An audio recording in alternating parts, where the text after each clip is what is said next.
We're off and racing with the Busch North Series at Watkins Glen. And this first turn down at the bottom of the front straightaway, it can be treacherous because you're heavy braking, you're downshifting, you're turning to the right, and it's a one-groove racetrack. Everybody wants to get to the bottom of the racetrack right here.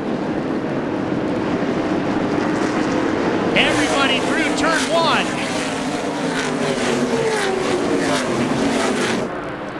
Up through the S's. Through the S's, uphill, left, right, left. Oh, one car off. Scott Bouley in the way, and we're stacking them up. Oh my gosh.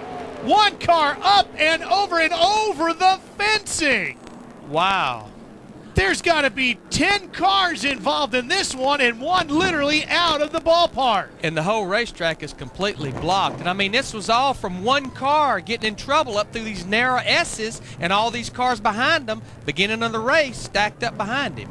The red flag comes out immediately. The 98 car is in there. Mike Johnson. I saw the 94. Mike Speakman. John Kohler, the 18 car.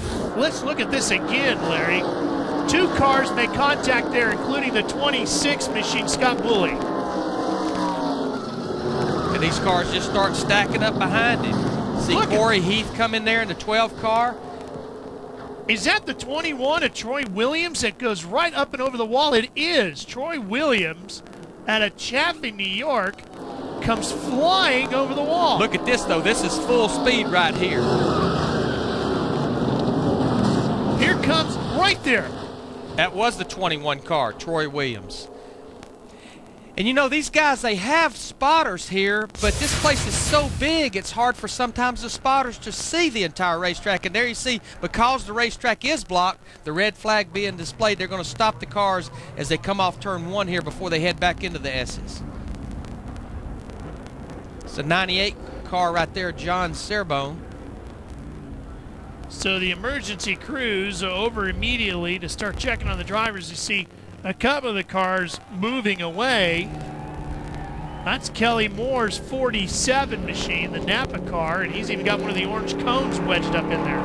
He comes in here 4th in the points. This could be a big hit for him. Already had trouble in qualifying. Transmission jammed in 3rd gear, and he had to run the whole lap in 3rd gear, and that's the reason he qualified so bad. Well, you see the high-flying Troy Williams just crawled out of the 21 car, and we'll be right back. Well, we tried to get a lap of racing in here at Watkins Glen, and we only got to the S's before a major red flag incident right here that you're looking at. A good 10 cars involved in this one as they stacked them up and blocked the racetrack. Watch this. Right here, the 26 car gets together with the 93 of Travis Benjamin. Scott Bouley you see spinning. There you see Kelly Moore in the 47 car, nowhere to go. And this is such a narrow part of this racetrack. But right here, watch the 21 car. Troy Williams coming there. And you know, I mentioned about spotters, but gosh, you almost would believe these guys had to see this starting to happen, and sometimes it's called driving off the end of your hood. You got to look down the racetrack. But it's a fast part of the racetrack. You're cresting a hill, and you're carrying a lot of speed, and it's very narrow. John Serbone, you see the 98. Also, I saw Kerry Heath involved in there. Martin Truex Jr. was involved. I believe Kip Stockwell was involved in it as well in the 16. The 47 car of Kelly Moore was in the middle of it, and he's been trying to limp his Napa car back around. Let's go to Matt Yoakum on pit road. Of the 12 cars involved, the 47 car of Kelly Moore has pulled his Napa Chevrolet behind pit wall, and first off, some severe damage to that right front. Yeah, there sure is. You know, we came up the hill there, and the 26 and another car cut together, and when it did, you know, it really caused a lot of havoc there. I looked for the hole, and the holes kept closing up, and unfortunately for this Napa Auto Parts Village Candle Chevrolet, we got some pretty bad damage here, and this is really going to hurt our point situation. We were leading the points a couple of weeks ago, and falling downhill for the last couple of races, so it's just unfortunate. The guys are going to work hard and try to get it back on the racetrack for us.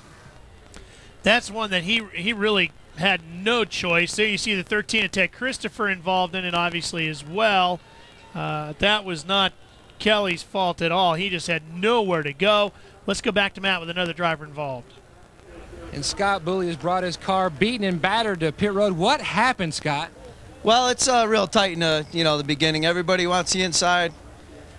Actually, it was a real good start for us, and it was going good. Went down through the S's, got just a little tap, but I mean the speed at this place, it doesn't really look like it maybe, but you're doing over 100 miles an hour right there. A little tap, a little bump, and just got sideways, scraped the front, and then a car hit us, and I saw one fly leapfrogging over me. So we'll fix it and we'll get it back. I just feel bad for the guys out there in the back of the track. Hope everybody's all right, and thanks for watching, everybody back in Thomaston. You guys are great. John Kohler's 18 looks like it got torn up in this incident as well. That's the 56 car being towed away. Martin Truex Jr. The last time we saw him had a good run going to New Hampshire. Not today. It's taking 2 tow trucks to get that one back to the pit area. Stay with us. Cleanup continues here at Watkins Glen International Raceway, the Busch North Series, trying to go racing. Only got about half a lap in, Larry, and then the accident took place in the worst possible scenario. Knocked out a couple big players today because they were trapped deep in the pack. Well, that's it. This happened about 2/3 way back in the field. You look at Kelly Moore, the reason he was back there, we talked about the transmission. He had qualifying. And then Ted Christopher, who's batting 1,000, I might add, in 2002, 1 race, 1 win in the Busch North Series. He crashed qualifying and had to repair the car, so he was at the back. So the NASCAR officials out checking out the racetrack. If you missed it earlier, here's another look at why we're under this red flag situation. But keep watching, because here comes the high-flying antics of the number 21. Up and over the wall and out of the ballpark goes Troy Williams. And standing by with Troy is Matt. Well, the good news, guys, Troy Williams has walked out of the infield care center. What a wild ride. Describe that ride. Well, I don't know if anybody ever went over the ballpark, but after I got out and I started looking around, I says, boy, I'm really close to that tunnel. I probably could have dropped about 20 or 30 feet down. I'll tell you what, I never thought I was going to stop rolling. I mean, the thing just, I got up. I can't even tell you how many times, I rolled on the fence and I kept rolling. And I'm like, you have no idea where you're going. Just hold on to the steering wheel and just close your eyes and wait until the end. Well, the good news is, guys, he's all right. And lucky, I would say. There's the 56 of Martin Truex Jr. coming in. Another one of those drivers that was trapped deep in the pack. Had motor problems in qualifying. I think Matt Yoakum has another story for us. Well, guys, we've caught up with Martin Truex Jr. What happened from your vantage point? Well, I don't know. Somebody got turned around up ahead of us, and I got completely slowed down, just about stopped, and everybody run me over. So bad deal. I'm glad everybody's okay, and it's just a shame. We had a good car. We just had a terrible weekend, and blew a motor up in qualifying, and it's pretty much what got us in this position. But I don't know what the guys behind us. I don't know if they didn't have spotters up in the stands or what. But the cars in front of me and I stopped, and once we got stopped, they just run us over. So.